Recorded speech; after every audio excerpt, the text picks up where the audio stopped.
If Jonathan Kent and his allies ever hope to take down Henry Bendix, they're going to have to get deep inside LexCorp. What'll happen next? Well, let's hop into the pages of Superman, Son of Kal-El, issue number 12, and find out together, shall we? So then, picking up from where more or less the last issue left off, John manages to drop off the fire-based post-human that he had saved from Bendix's mind control. It's actually a very sweet little scene wherein Taylor takes this opportunity to really help reframe John's invested interest in trying to help all these post-human weapons from Bendix. After all, John can uniquely empathize with what they've all been through. He too was kidnapped and tortured on another world. It's why he is the way he is now. And you know what? All these years later, that Bendis retcon is still so controversial, I feel that most writers are afraid to touch it, and because of it, I honestly forgot that's why John aged up at all. Now, Superman is forced to leave this sweet scene behind when he hears tell of a powerful energy signature headed to the safe house where his mother and grandparents are currently being protected. Batman battens down the hatches, assuming that this is another attempt on the Kent family's lives at the hands of Luthor or Bendix, only for everyone to be shocked that the would-be energy signature is none other than Krypto the Superdog. Oh, look at the puppy. You go from series to series so infrequently I also forget you exist sometimes too. Though I suppose with the big Dwayne the Johnson Rock movie coming out at the end of next month, they need to re-establish Krypto in hopes that the Super Pets become a big hit again. Obviously, with the insurmountable odds facing John, he's more than happy to have the extra pair of hands, or paws in this case. Everyone sits around and compares notes about what they've learned. They already knew Bendix is evil, but now they know the Rising involves kidnapping meta-people and turning them into post-human drones against their will. John already tried going to Gamorra and facing him head-on, and that didn't work. He also can't do it again, or else he might risk an international incident, maybe even a full-on war between nations if he should get involved. Batman suggests that maybe they should continue trying to out Bendix's evil plans in the media. Once they turn the light on him, he can't hide anymore. But to do that, they're still going to need a couple last shreds of evidence. Luckily for them, they know exactly where to look. Lex Luthor and LexCorp. It's not like any of them could just walk up on the premises, but thankfully they know someone who just got really rich, who Luthor would happily welcome with open arms if it meant trying to fix his own PR problem. Naturally, we're talking about Dick Grayson Nightwing. The interplay between these two is actually quite excellent. Luthor tries to be all respectful of Dick, but you can tell that he's absolutely seething at the idea that Dick got his money from Alfred, a billionaire who still worked as a servant butler. Also, Luthor is pretty well aware of how Bruce Wayne spent his money back when he had it. Sure, he tried to help the community as best he can, but he only ever invested smartly like a rich guy would. Dick, with his brand new Haven initiative, is literally spending money at the rate that it's almost like he wants to be poor all over again, which again, Luthor just cannot understand to save his life. In a wonderful bit of continuity with the Nightwing book, Dick mentions the fact that many people have tried to kill him over in Bloodhaven because how he's been trying to enrich the community, and it's because of that he's come to Luthor today looking for brand new Rising super weapons to protect him. Luthor shuts him down pretty quickly, figuring that he knows too much, but as soon as Dick leaves, John and Jay are able to bug one of his phone calls with Bendix. It would seem that Bendix's super army is finished and he's ready to move ahead with the final stages of the Rising. The only thing that he still needs to wait on is an American senator in his pocket. This of course gives John all the information he needs about where he's going to head next as Superman. With the truth and an army of spectators by his side, Superman goes to confront this dirty politician. Naturally, the suit does everything in his power to try and politic his way out of this situation, saying there's no way they can tie him to Bendix, and even if they did, they have no proof. Only here's the thing, Jay and Lois have been gathering nothing but proof since they joined forces. They got pictures and video proving that it was this guy who actually sprung Fault Line from that Star Labs prison, tying him directly to the attempted murder of the almost universally beloved John and Martha Kent. John, at his most supermanly, tries to be understanding to this guy's plight, saying that if he was threatened or blackmailed by Bendix, they can definitely help him. Only here's the thing, the truth about this guy is much more horrifying than anyone could ever possibly have considered. You see, this senator just wasn't working with Bendix, he actually is a post-human weapon himself. Krypto is the first to figure this out because, I mean, isn't it always the dogs who figure these things out first and laser blast him into oblivion only for him to come back as a horrifying tentacle monstrosity? Hey now, wait a minute, are you trying to tell me that there are people within the American political structure who not only sympathize with strongman fascist dictators like Bendix, but are also actively creations of such a messed up system? huh. That's also not me reading into things, that's like literally the subtext of what's going on here. In fact, Bendix essentially says as much later on when he explains the true motives behind the Rising. It's that John as Superman never stopped to consider that there are people in the world who are already very much on Bendix's side, and that the Rising would give them their own superhuman muscle to reshape the world as they see fit without the need of superhero morality, especially John's own superhero morality, who they believe to be an abomination because he's half human and half alien. And let's face it too, also because he's an out bisexual man. Again, the book doesn't say that, but let's face it, you all know someone in their lives who would happily burn to death in a house fire. Then let someone like John save them. Fearing for John, Jay ends up rushing in and using his phasing power to try and take away the control chip from the tentacle monster. The day is saved, but here's the problem. Jay phased out of his truth mask, meaning all that hard work he did to protect his anonymity just totally went down the drain as the comic comes to a close. And so that was Superman Son of Kal-El issue number 12, everyone, and overall I thought this was a really strong issue, maybe the strongest issue of this series in a while. I really do appreciate the reframing of what the Rising is and what Bendix actually hopes to accomplish. Up until now it had been kind of a bog standard super soldier program type deal, but now I see the implications are much deeper, much more horrible, and much more topical than we could ever actually assume. Again, Bendix actually makes a really good foil for John. John has talked a lot about in this series about how he wants to make the world a better place, how he wants to change it. Bendix wants to change it too, he has a plan to change it. It just so happens to involve torture, kidnapping, and taking away people's free wills. The Jay revelation is also kind of interesting too. We saw how mad Batman got in the last couple issues when he realized who Jay really was and his connection to the revolutionaries. Not only is the world gonna know that information now soon enough, but Henry Bendix will realize that the son of the woman he deposed to become president of Gamorra yet lives. Now, it's not all perfect. If I was to field one minor complaint, the eyes in this issue look so weird for some reason. I can't quite place it, there's just something inhuman about it. Still though, a really solid read. I'd feel comfortable giving this one an 8 out of 10.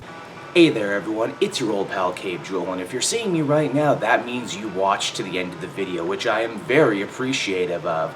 It really helps drive engagement and retention and all that other good YouTube stuff. So does liking and commenting. Wink wink. If you like my content too, you should check out my Patreon page. We just redid all the tiers, so there's a ton of great rewards. You can become a patron for as little as $1 a month, and well, it would just really help me out. It's never expected, but always appreciated. So until next time everyone, I've been Cape Joel, and I will see you next time. Bye-bye.